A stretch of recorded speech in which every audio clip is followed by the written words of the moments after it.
오늘은 헛된 말에 속지 말고, 헛된 말에 속지 말고라는 제목으로 우리 하나님 말씀 함께 나누도록 하겠습니다. 사람의 사람됨은 그의 말과 행동으로 나타나는데, 특별히 그리스도인의 품위와 사람됨도 말과 행동으로 나타나게 되어 있습니다. 그래서 5장을 시작하면서 바울이 사랑을 받는 자녀같이 너희는 하나님을 본받는 자가 되라 하면서 가장 먼저 얘기했던 것이 말이었어요. 그리스도인의 언어 생활, 말을 어떻게 해야 되는가 하는 것을 먼저 말했고, 그래서 4절에서 누추함과 어리석은 말이나 희롱의 말이 마땅치 아니하니 오히려 감사하는 말을 하라, 이렇게 얘기를 했고, 그리고 나서 5절부터는 이제 행실에 대해서 이제 얘기를 하고 있습니다. 그래서 너희도 정녕 이것을 알거니와 음행하는 자나 더러운 자나 탐하는 자 곧 우상 숭배의 자는 다 그리스도와 하나님의 나라에서 기업을 얻지 못하리라, 이렇게 기록했는데, 너희도 정녕 이것을 안다 하는 것은 다 알고 있다는 뜻입니다. 어떤 말을 해야 되는지, 어떻게 살아야 되는지, 어떤 행실을 해야 되는지 이미 우리가 다 안다는 거예요. 그러니까 우리가 몰라서 못하는 게 아니고 알고 있는 것을 안 하고 있다 하는 거 얘기하는 거죠. 그러니까 머리로만 알고 있는데 삶으로 행하지 않는다. 그러면 모른다는 얘기입니다. 우리는 이제 머리로 알면 이제 안다고 생각을 하는데 그게 착각이고 그게 미혹입니다. 그러니까 머리로 아는데 실제 하지 않으면 그건 능력이 없어요. 그래서 열매도 없고 행함이 없기 때문에 그 믿음은 죽은 믿음이다. 그래서 행하지 않으면 그건 뭐 아무 능력이 없는 거예요. 그래서 야고보가 행함이 없는 믿음, 죽은 믿음이라고 했을 때 열매로 나타나지 않는 지식, 이론은 다 쓸모없다 하는 겁니다. 그래서 믿는 바를 알므로 또 안 것을 삶으로 행해야 진정한 믿음이 된다 하는 것이죠. 이번 주에 WEA 세계 대회 우리나라에서 지금 하고 있는데, 그 이제 메인 스피커가 릭 워렌일 거예요. 여러분 잘 아시는 목적이 이끄는 삶, 뭐 40일 뭐 이런 거.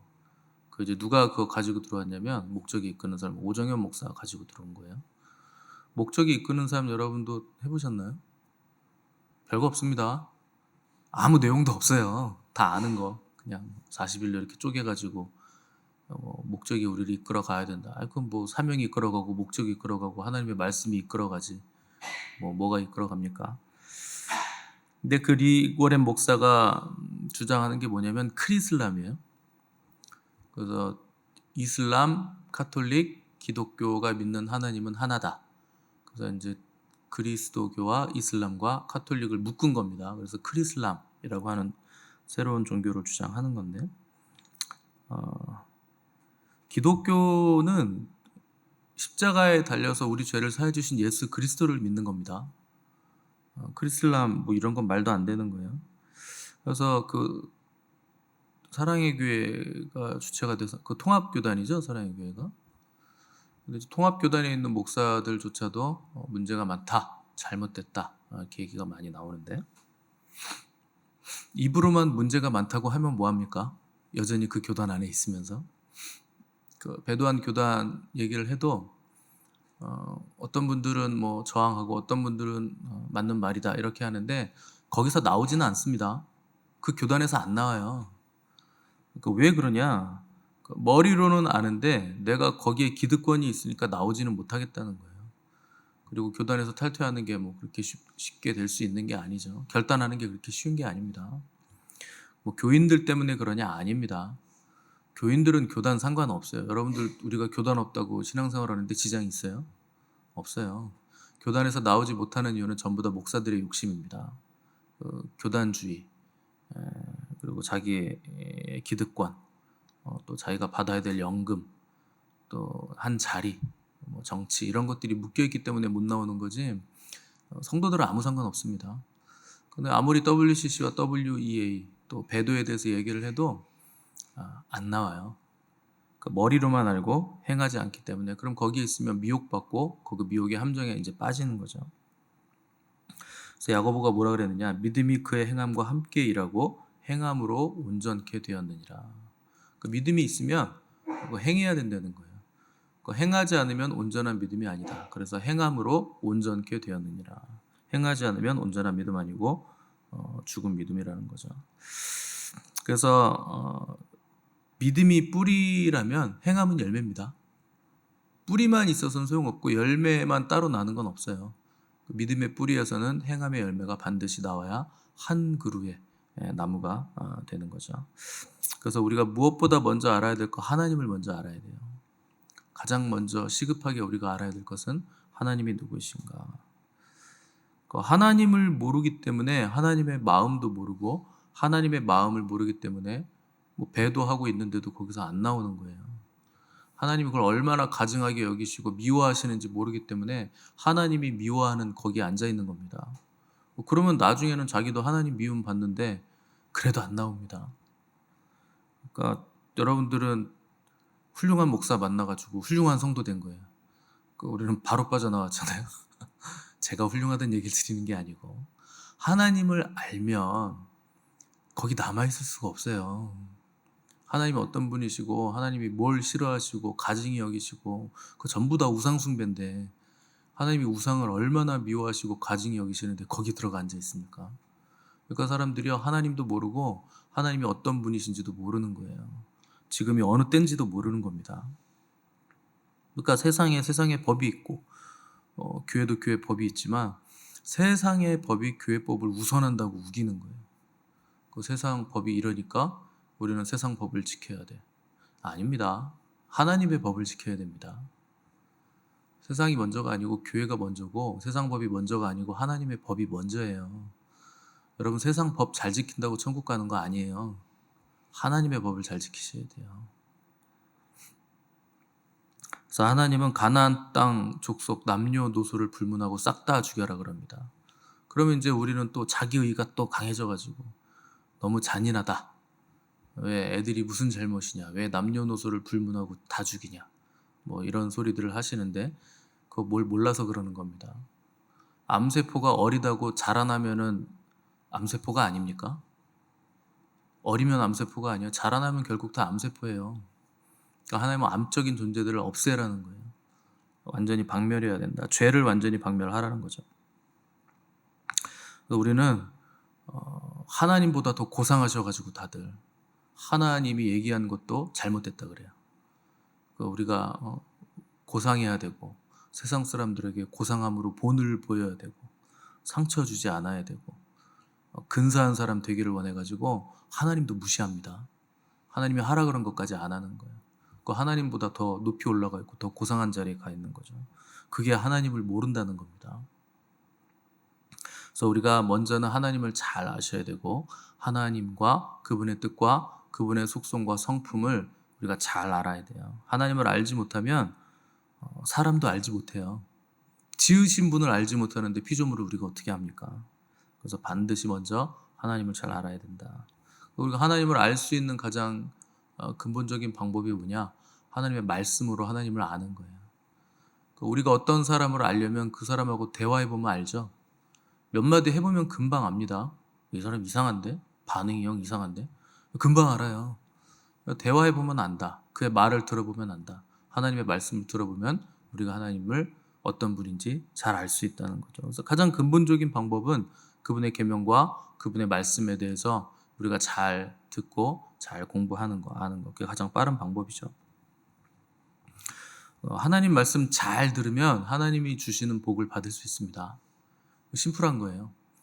예전에 95세 된 할아버지를 아나운서가 TV에서 이렇게 건강 비결에 대해서 물었어요. 집요하게. 그래서 건강하게 잘 사신 비결이 뭡니까? 물었더니 우리는 운동을 하신다거나 고기를 먹는 거를 고기를 먹는다거나 이런 여러 가지 것들을 물리적인 걸 생각하는데 이 할아버지가 웃으면서 딱 한마디 했어요. 마누라 말 잘 들으면 오래 살아. 이게 끝입니다. 마누라가 나를 사랑해 줄 거 아닙니까? 말 잘 들으면. 그래서 덕을 받다는 거예요. 그러니까 우리가 누구의 덕을 보려면 그 사람 말을 잘 들으면 됩니다. 그래서 하나님의 복을 받으려면 하나님 말씀을 잘 들으면 돼요. 부모님 말씀 잘 들으면 부모 덕 보는 것이고 선생님 말씀 잘 들으면 선생님 덕 보는 것이고 하나님 말씀 잘 들으면 하늘의 신령한 은사와 복들을 다 우리가 받는 거예요. 그래서 하나님이 안식일을 거룩하게 지켜라. 그러면 안식일에 안식하면 됩니다. 그래서 일주일 주기를 주셨고 하루를 쉬게 하셨다. 그게 하나님의 깊은 뜻이 있는 거죠. 일과 쉼의 균형을 잡을 수 있게 해준 거죠. 근데 사람은 어떻게든 하루 더 일해가지고 내가 돈을 더 벌어야지. 그래가지고 주일에도 뭐 가게 문 열고 일하시는 분들이 있는데 그래 봐야 몸만 망가져요. 그리고 나중에 계산해 보잖아요. 7일 일하나 6일 일하나 버는 건 똑같습니다. 오히려 몸이 망가져서 병원비만 더 들고 내 건강만 축난 거죠. 예전에 어떤 분이 스스로 교회 나오신 분이 계세요. 어떻게 해서 혼자 교회 나오시냐고 그랬더니 어렸을 때 같이 자란 친구가 있는데 이 친구는 주일마다 교회를 가고 자기는 교회를 안 갔대요. 그래서 맨날 이 친구를 핀잔 준 거예요. 야, 너는 일하기도 바쁜데 하루를 쉬고 교회를 다니냐? 열심히 일해도 먹고 살기 빠듯한데. 그래가지고 언제 돈 버냐? 자기는 하루도 쉬지 않고 7일을 매일 일했답니다. 그렇게 20년이 지난 거예요. 어느덧 나이가 50줄이 됐는데 일주일에 하루 쉬고 교회 나가서 6일 일했던 친구나 7일 일했던 자기나 사는 형편은 마찬가지더랍니다. 비슷한 거예요. 근데 비슷했는데 손익관계를 따져보니까 그럼 같았느냐? 아닙니다. 자기가 엄청나게 손해를 봤더라는 거예요. 이 일은 뼈 빠지게 했죠. 근데 친구는 또 쉬었잖아요. 그럼 하루 차이가 아닙니다. 이틀 차이 난 겁니다. 자기는 쉴 거 못 쉬었고 그러니까 하루 손해봤고 그 쉬는 날에 하루 더 일했으니까 이틀 손해본 거죠. 그러니까 자기는 이틀 손해봤고 친구는 푹 쉬었고 사는 건 비슷하고 돈도 비슷하고 억울하더라는 거예요. 안 되겠다. 그래가지고 혼자 교회를 나갔대요. 나도 이제부터 교회 나가야지. 나중에 이제 똑똑해진 거죠. 다 이제 손해보고 나서. 여러분 세상 가치관에 물들면 다 속는 거예요. 열심히 일해야 뭐 돈이 더 벌린다고 생각하시는데 그렇지 않습니다. 하나님은 하나님의 주기를 우리에게 주신 거예요. 하나님도 일하시지만 6일 일하고 하루 안식하셨어요. 하나님도 안식하는데 우리가 뭐라고 안식을 안 합니까? 그 일과 쉼의 안식의 균형을 맞춰야 되는 거죠. 그래서 전부 다 우리는 세상 가치관에 속아서 속아 넘어가는 거예요. 이거 하면 된다. 저거 하면 돈 번다. 이거 하면 성공한다. 저거 하면 높이 올라간다. 다 그런 거에 속는 거죠. 그래서 오늘 본문 6절 7절 보시면 누구든지 헛된 말로 너희를 속이지 못하게 하라. 이로 말미암아 하나님의 진노가 불순종의 아들들에게 임하나니 그러므로 그들과 함께하는 자가 되지 말라. 여기 헛된 말로 너희를 속이지 못하게 하라 그랬는데 헛된 말이란 거 내용 없는 말이란 뜻이에요. 그러니까 열매도 없고 내용도 없고 공허한 말, 빈 말이라는 뜻이죠. 헛된 말에 속으면 그 헛된 일에 내 에너지를 평생 쏟게 만듭니다. 허황된 거 추구하게 만드는 거죠. 실체도 없는 거 추구하고 기다리면서 일생을 다 거기 허비하는 거예요. 열매는 아무것도 없는 거죠. 6절에서 헛된 것을 따라가는 사람을 불순종의 아들들이라 이렇게 했죠. 그러니까 하나님은 헛된 거 우리에게 주지 않습니다. 그럼 하나님의 말씀을 따라가면 그 허황된 일 안 하게 되고 허황된 생각 안 하게 되고 헛된 인생 살지 않게 되는데 하나님 말씀 안 듣고 세상 말 듣고 따라가서 일생 헛개비 같은 거 따라다니다가 시간을 다 소비한 거죠. 그걸 불순종의 아들들이라고 규정한 거예요. 그래서 그들에게는 뭐가 있느냐? 심판이 기다리고 있다. 하나님이 주신 모든 자원들, 건강, 시간, 인생, 관계 여러 가지 것들이 있는데 그걸 가지고 헛된 꽁무니를 따라다녔기 때문에 주신 것에 대한 심판을 하시겠다는 거예요.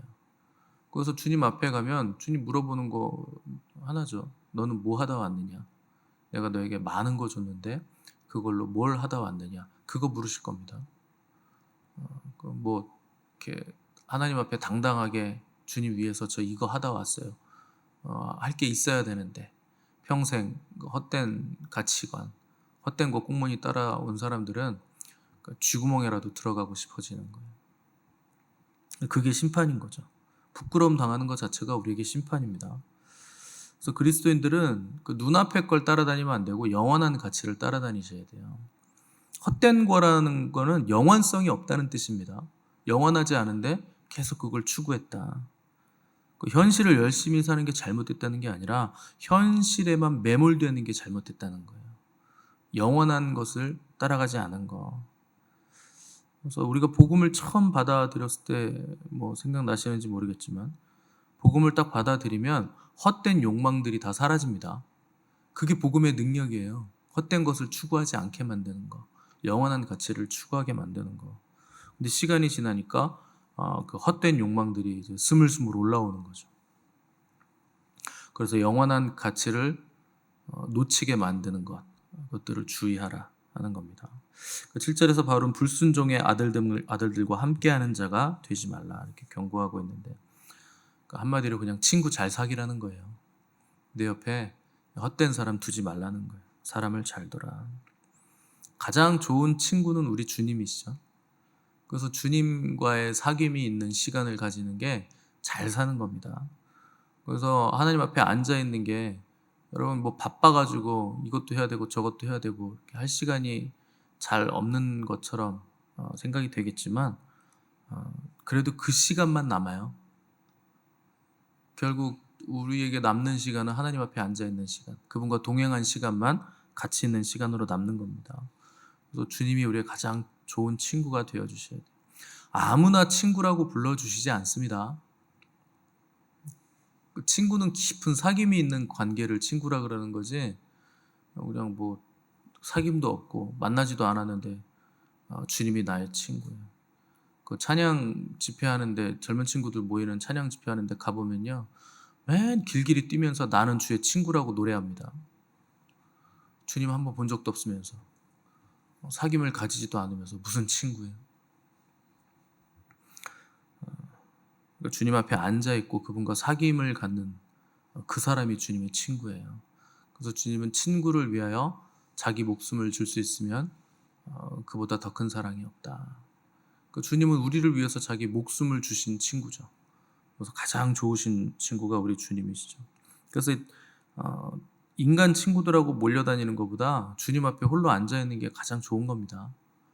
그분이 나의 친구 되시는 시간이 더없이 소중하고 귀한 거죠. 근데 어리면 부모님보다 친구를 더 좋아하죠. 사춘기 때는 그렇잖아요. 그래서 그 부모님보다 친구하고 노는 거, 친구가 더 소중하다고 생각하는데, 그 어려서 그런 겁니다. 목숨을 줄 수 있는 건 부모예요. 친구는 나를 위해서 죽어주지 않죠. 그래도 친구랑 돌아다니는 건 아직 어리니까 뭘 모르기 때문에 그런 거죠. 그러니까 주님과 앉아있는 시간을 귀하게 여기지 않는 이유도 아직 어려서 그런 겁니다. 세상으로 바쁘고 아직 신앙이 어리고 성숙하지 못했으니까 하나님과의 교제의 시간이 얼마나 중요한지 모르는 거죠. 아직 그 맛을 모르는 거죠. 그 교회에서도 사람끼리 몰려다니시는 분들은 아직 사춘기예요. 그냥 친구랑 몰려다니는 게 재밌는 거예요. 주님하고 있는 게 재미가 없는 거예요. 그래서 아이들도 아유 목사님하고는 말이 안 통해요, 이렇게 얘기하시는 분들은 그냥 아이들 신앙입니다. 사춘기 신앙이에요. 자기네끼리 이렇게 몰려다니는 게 재밌고 통하고 짜릿하고. 여러분 그렇게 다녀봐야 생명이 안 만들어집니다. 그냥 목회자하고 있는 게 여러분이 더 나아요. 차라리 목회자가 듣기 싫은 소리 해도. 목회자가 말씀 가르치고 상담하고 어떻게든 잔소리 해가면서 의의 길로 인도하려고 하는 이유는 그 사람에게 영원한 생명의 길을 가도록 인도하려고 하는 거예요. 여러분 제가 여러분한테 언제 뭐 돈 뜯어 먹으려고 그러는 거 보셨습니까? 뭐 그렇게 착각하시는 분들이 있을 수도 있는데, 뭐 때로는 목회자는 욕을 먹을 때도 있고 오해받을 때도 있어요. 근데 목적은 하나입니다. 여러분들에게 참 목자 되신 주님께로 가는 인생길이 될 수 있도록 인도해 가는 거예요. 그래서 때로는 짖기도 하고 물기도 하고 뭐라고 하기도 하는 거죠. 근데 그게 생명의 길이니까 그렇게 하는 겁니다. 그래서 여러분들 생각에 우리 목사님이 나를 생명의 길이 아니라 필경 사망의 길로 인도해 가는 것 같아. 그러면 여러분 빨리 생명의 길로 인도하는 목회자를 찾으셔야 되는 거고, 여러분 생각에 그래도 우리 목사님은 주님께로 나를 인도해 가시는 분이고 주님만 아시는 분이야, 그렇게 판단되면 그냥 목회자 말 잘 들으시면 돼요. 이렇게 몰려 다녀봐야 되는 거 없습니다. 아무것도 안 돼요. 그래서 모세는 애굽에서 불의의 그 세상 낙을 누리고 즐거워하는 걸 거부하고 하나님의 백성과 함께 고난에 참여하는 것을 기뻐했다. 그 모세가 그 몇백만 명이나 되는 이스라엘 백성들을 인도해 가는 거 그 쉽지 않은 일입니다. 그것도 뭐 환경이 좋습니까? 광야, 먹을 것도 없고 마실 것도 없는데 거기서 그들과 함께 고난에 참여하는 것을 기뻐했다는 거예요. 그러니까 교회라는 구조 안에서 성도들과 함께 고난 받는 것을 즐거워하는 거. 그거 믿음의 사람이라고 우리가 부른다는 겁니다. 그 구조 안에서 서로 섬기고 다졌을 때 하늘이 열리고 하늘의 복이 임한다는 거예요. 근데 마귀는 구조를 인정하지 않습니다. 위의 구조, 아래 구조, 복종하고 섬기는 이 구조 자체를 인정하지 않아요. 그래서 자기 위치, 지위를 떠났다는 거예요. 하나님을 섬기는 자리에서 떠나서 자기 혼자 경배받고 자기가 높아지려고 하는 구조로 나갔다는 거죠. 근데 지배하고 뭐 섬김받고 다스리려고만 해서는 하늘 문이 열리지 않습니다. 누구에게 하늘 문이 열리냐면 낮은 자리에 가는 사람, 낮아진 사람, 섬기는 사람, 그런 사람에게 하늘 문이 열리는 거예요. 그래서 주님 이 땅에 오실 때 나는 섬김을 받으러 온 것이 아니라 섬기러 왔다. 그래서 우리도 하늘의 복을 받고 인생의 길이 열리려면 어떻게든지 낮은 자리로 가고 섬김의 자리로 가야 됩니다. 어떤 사람들은 처음에는 인생이 잘 풀리는 것 같아요. 근데 갈수록 나중에 그 인생의 말기에 가면 비참해져요. 왜 그러냐? 교회 구조 안에 있으면서 섬기려 하지 않았기 때문에 그렇습니다. 그 믿음이 좋은 것 같은데 교회 안에서도 섬기지 않는 사람은요 마지막에 비참해져요. 목회자들도 마찬가지예요. 유명하다는 목사님들도요 처음에는 개척으로 시작한 겁니다.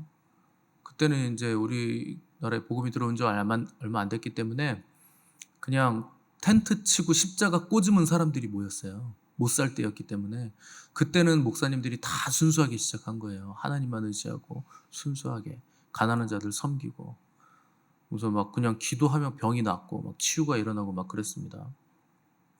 근데 사람들이 모이니까 이제 텐트가 없어지고 건물이 생기고 커지고 사람이 많아지고 이러니까요 이제 다스리고 군림하는 자로 변한 거예요. 나중엔 그렇게 바뀐 겁니다. 그러면 마지막에 망해요. 그래서 죽을 때 되면은 복음이 전부 다 희석돼 있어요. 착한 사람들도 천국에 간다. 이런 얘기하고 죽습니다. 막 WCC 막 들여오고 막 그러면서 배도의 길로 한국 교회를 막 인도해 놓고 그냥 죽어버리는 거. 그렇게 해가지고 어떻게 천국을 갑니까 목회자가? 그러니까 처음엔 다 순수해요. 여러분 보시기에 저도 순수하지 않습니까? 아니에요? 끄떡끄떡하는 거예요? 대각선이에요. 처음엔 다 순수해요. 근데 나중에 다 바뀌는 거예요. 그게 얼마나 두렵고 떨립니까? 우리가 지금은 사람이 적고 적은 무리지만 나중에 이제 사람 많아져 보세요. 건물 생겨 보세요. 교회 막 엘리베이터도 있고 주차장에서 자동차로 경주할 수 있게 되고 너무 넓어가지고 막. 그렇게 해보세요. 그럼 변해요. 새해가 생기면 사람이요 낮은 마음이 사라집니다. 그러니까 여러분 목회자 위해서 기도하시는 건 딱 그거 하나 위해서 기도하셔야 돼요. 변질되지 않게 해주세요. 변하지 않게 해주시고 끝까지 사명의 길을 완주할 수 있게 해주세요. 그래서 군림하지 않고 변질되지 않는 거, 섬기는 자리에 가는 거. 성도들도 마찬가지입니다. 높아질수록 크게 섬기고 많아질수록 열심히 섬기고 풍성해질수록 강해질수록 더 땀을 흘리면서 섬길 수 있어야 되겠죠. 예수님이 우리를 그렇게 섬겨주셨으니까. 예전에 굉장히 유명한 바이올린 연주자가 공연을 했는데 사람들이 마지막에 딱 끝나니까 다 기립박수 쳤어요. 얼마나 감동적이었는지 거의 모든 사람들이 일어나서 기립박수 쳤는데 연주자가 얼굴을 손으로 감싸지고 울고 있었어요. 너무 감격스러워서 울었나? 사람들이 왜 우느냐 물었더니 저기 한 사람이 일어나지 않아서 울고 있다고. 아니 거의 모든 사람들이 다 일어났는데 한 사람 안 일어난 게 뭐가 대수냐. 이 정도 일어난 거 대단한 거다. 연주자가 뭐라 그랬냐면 그 일어나지 않으신 분이 나의 스승님입니다. 자기 바이올린 연주자인데 바이올린 스승님이요 안 일어나고 심각하게 보고 있는 거예요. 그분이 나의 스승님인데 그분이 기뻐하지 않으시면 나도 기쁘지 않습니다. 여러분 세상 모든 사람 만족시켜도 예수님이 기뻐하시지 않으시면 소용없습니다. 다른 사람들이 전부 다 우리에게 열광해도 하나님이 우리를 기뻐하시지 않으면 소용없어요. 여러분 이거를 잊으시면 안 돼요. 제가 아무리 잘났어도요, 하나님이 저를 기뻐하시지 않으면 소용없습니다. 어떤 일을 해도, 어떤 성취를 이뤘어도, 교회를 얼만큼 부흥시켜도 다 소용없어요. 하나님이 기뻐하셔야 돼요. 내 아버지, 나의 주님 대신 우리 예수 그리스도, 내 안에 계신 성령님이 기뻐하셔야 그게 참다운 기쁨이 되는 겁니다. 그분이 기뻐하시면 세상 모든 사람들이 비난해도 상관없어요. 아무 상관없습니다. 그래서 우리가 따라야 될 분, 우리가 바라봐야 될 분, 우리 믿음의 주여 온전케 하시는 분인 예수 그리스도, 주님을 보셔야 돼요. 그래서 우리에게 주신 몸, 시간, 재물, 직장, 관계 다 섬기라고 주신 거다. 헛된 거 하라고 주신 거 아니다 하는 거 기억하시기 바라고, 섬기는 것이 지혜이고 능력이라 하는 것 깨달으셔서 큰 자가 작은 자를 섬긴다 하는 말씀을 늘 기억하시고 또 섬김의 자리로 가시는 복된 저 여러분들 되시기를 간절히 바랍니다.